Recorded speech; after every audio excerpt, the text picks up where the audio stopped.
Assalamualaikum warahmatullahi wabarakatuh. Hai, puji syukur alhamdulillah lur. Kyai Lurah Semar soho punakawan anak-anakku yaiku ana Petruk dalah Gareng Bagong lur. Nah, nyuwun pangapunten ingkang agung sedulur nggih. Ing palungguhan kene Kyai Lurah Semar iso sowan neh. Kurang luwih 5 dina lur ya. Kyai Lurah Semar iki leren ale mbahas primbon harian, uga primbon weton, saha primbon Jawa liya-liyane. Ing kene iki ing paugeran saat iki nerusne saka konten sadurunge ya. Nah, magepok karo primbon harian lur. Ana ing wulan Maret nggih.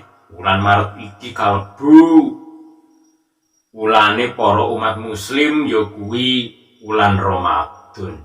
Nah, wis katiti surya sing kaping 11 malam 12. Dina Rebo Pon lur. Ketemu Rebo Pon kuwi Rebo 7 Pon 7 nektu ganep.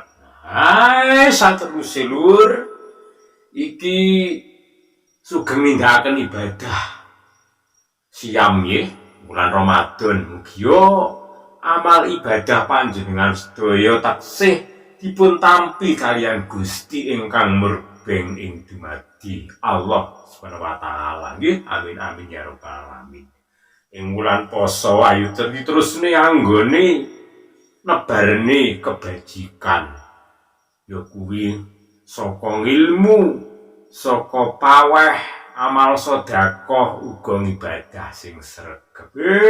Petruk, ngene lho ya anakku sing gedhe dhuwur, sing pinter cerdas saha sing tegas. Iki sampai no marang para pandemen primbon harian ya. Sing kuwi dina sing naas wulan Maret 2020. Maksude dina naas kuwi dina ya sing ora apik banget kanggene wong Jawa sing arep nglakoni samu barang.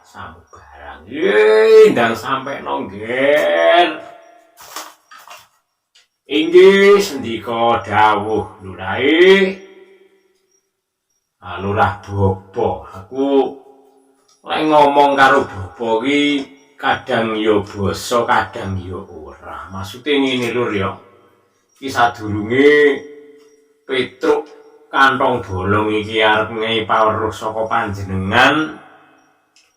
Petruk iki kadang ya basa kadang ora kuwi empan mburu papan. Nah, ning aja ditiru ya.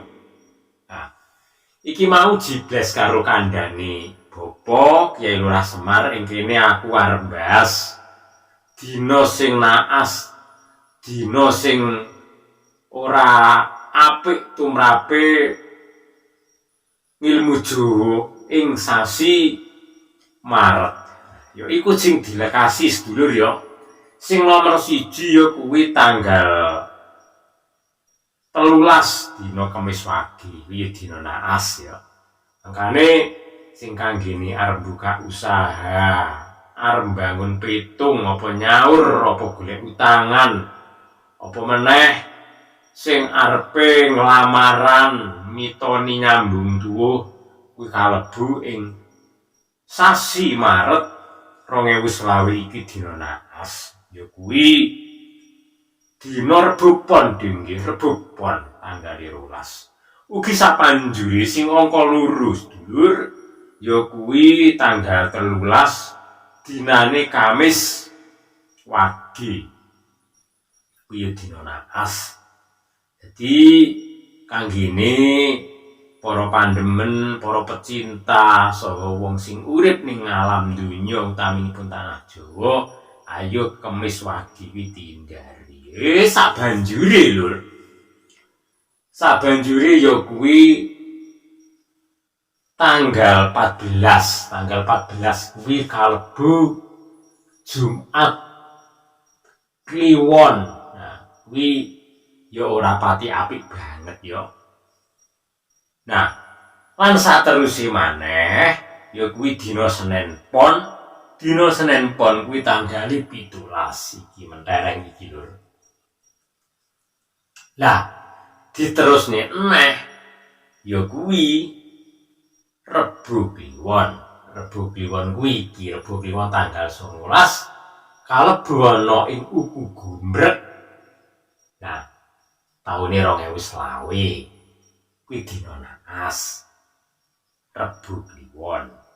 Lah, saterusé neh ya kuwi tanggal 20 lur. Tanggal 20 kuwi dina Kamis. Legi piye naas. Kasusul malih dina Jumat Pahing. Jumat Pahing tanggal 21 ya ngono uga ugi lan sabanjure dina Minggu Wage. Kalebu Minggu Wage iku ya kuwi ana ing gumrek Ukurigan tanggal 23 dititeni ya. Tanggal 23. Kuwi mau dilanjutke neh ana ing tanggal 26 iki bablas ning tanggal 26 iki ya naas kuwi kalebu dina Rebo Pahing. Nah, dititeni lur ya Rebo Pahing. Uga bablas malah tanggal 27 kuwi Kamis Pon wis kalebu wis menjelang hari raya Idul Fitri. Nah, saterusé neh ya kuwi tanggal 28 dinane Jumat Wage. Iya dina naas disambung neh dina Sabtu Kliwon. Kuwi kalebu tanggal 29 ukune Rigan. Sasine Maret ning penghujung patine tanggal ana ing wulan Pasa. Kuwi mau dina naas ing wulan Maret taun 2020 iki diteni lur ya. Nah, setitik baka setitik iki aku ngelingne lur ya. Kaya Kyai Lurah Semar wis dawuh kuwi sejatine dina kuwi apik becik ning donya kuwi para winasis para sesepuh kuwi wis ngendika wong urip iki kon milih lek ora apik ya elek.